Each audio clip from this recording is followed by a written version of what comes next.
Good evening and welcome back to the channel. I've been a little remiss this week in keeping up with the schedule here, but today is Wednesday, November the 12th, 2025, and this video will probably get to you next day on Thursday. Either way, I hope you're having a great week. You are now over halfway through the second week of November. Congratulations. Today I have a couple of very good, interesting stories, I think. So without wasting any more time, I will get right into this first one. This one is from November 11th, and it is a really nice, interesting story from the great state of Colorado. And it is simply called "Colorado Family Will Serve Hot Thanksgiving Meals to Truckers Spending the Holiday on the Road." A family in Grand Junction, Colorado is turning their own Thanksgiving apart into a celebration of gratitude for those who keep America moving. What a great thing. When Candy Roy learned her husband would be spending his first Thanksgiving on the road as a truck driver this year, she and their children decided to bring the holiday spirit to the highways. Instead of setting a place for him at their table, they'll be serving up turkey dinners to truckers passing through their local Love's truck stop, even to those parked along nearby routes. Quote, "He's not going to be home this Thanksgiving, and it's the first time we're not going to have him," end quote, Candy told KCCO11. "So instead, we've decided that we're going to feed all the truckers at the truck stops and give thanks for what they do for their hard work out there," end quotes. With permission from Love's management, the Roy family is preparing to hand out full pre-cooked holiday meals: turkey, mashed potatoes, stuffing, dessert, and all the fixings, along with handwritten thank you cards. Their goal: to serve at least 200 drivers who might otherwise go without a home-cooked meal this Thanksgiving. Quote, "Truckers are like the heartbeat of America," end quote, Candy said. Quote, "Without them, everything just comes to a halt. We don't have our food, our medical supplies, anything we need on a daily basis without our truckers. So we're just grateful to be able to do something in return for them," end quote. To make it all happen, the family launched a GoFundMe campaign to raise money for ingredients and supplies. And the response from the community has been overwhelming.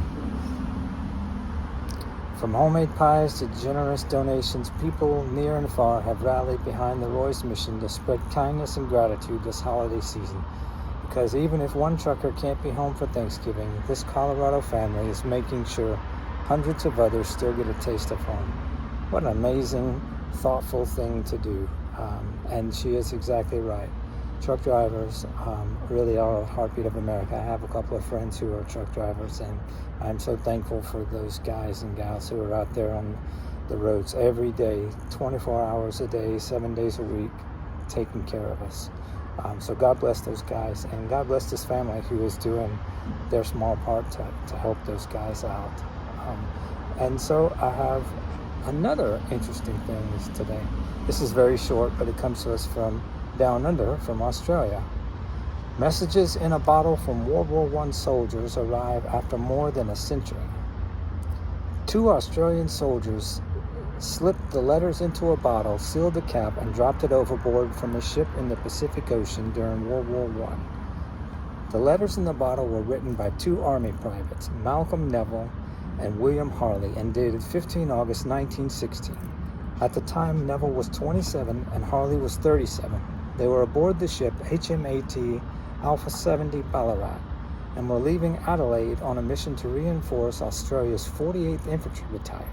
Sadly, neither of them survived the conflict, but 109 years later, their surviving relatives have been overjoyed to be connected back with them both. Serendipitously, Peter Brown and his daughter Felicity found the Schweppes brand bottle resting just above the waterline at Wharton Beach on the south coast of Western Australia. If they had not stumbled upon the bottle so soon after it washed up on the beach, experts say that the sun would have bleached the letters and made them illegible. Neville's letter from, quote, "somewhere at sea," end quote, requested that the finder send its contents to his mother in South Australia. Quote, "We're having a real good time. Food is real good so far, with the exception of one meal which we buried at sea. The ship is heaving and rolling, but we're as happy as Larry, end quote, which is a well-known Aussie expression of contentment. Meanwhile, Harley wrote, quote, "May the finder be as well as we are at present," end quote. The bottle was in pristine condition without a single barnacle, said Deb Brown, who carefully worked to extract the letters from the bottle. Once Brown removed the letters from the bottle, she used the magic of the internet to track down Neville's great-nephew, Herbie. Quote, "It's been unbelievable," Herbie said in an interview with ABC. "It sort of brought us all closer together. It really has." Happily, Brown also managed to track down relatives of Harley also. In fact, 5 grandchildren.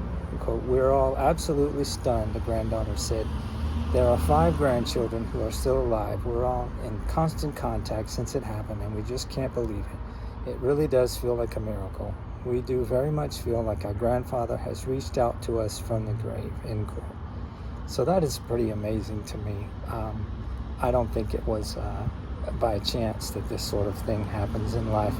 These things, just to me, was a pretty amazing feel-good story, and I wanted to share that with you guys today. And as I did a couple of days ago, I will do a really quick thing on this day in history. On this day in history in 1942 began one of the most important naval campaigns of World War II for the United States and the Allies against the Japanese naval forces. The Battle of Guadalcanal in the Solomon Islands began on this day, and after it lasted many days, eventually the Allied forces, the United States Navy, prevailed.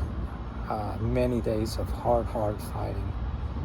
Also on this day in 1966, Buzz Aldrin takes the first space selfie on the Gemini 12 mission. Let's see. And another thing interesting, I thought you'd probably find this interesting.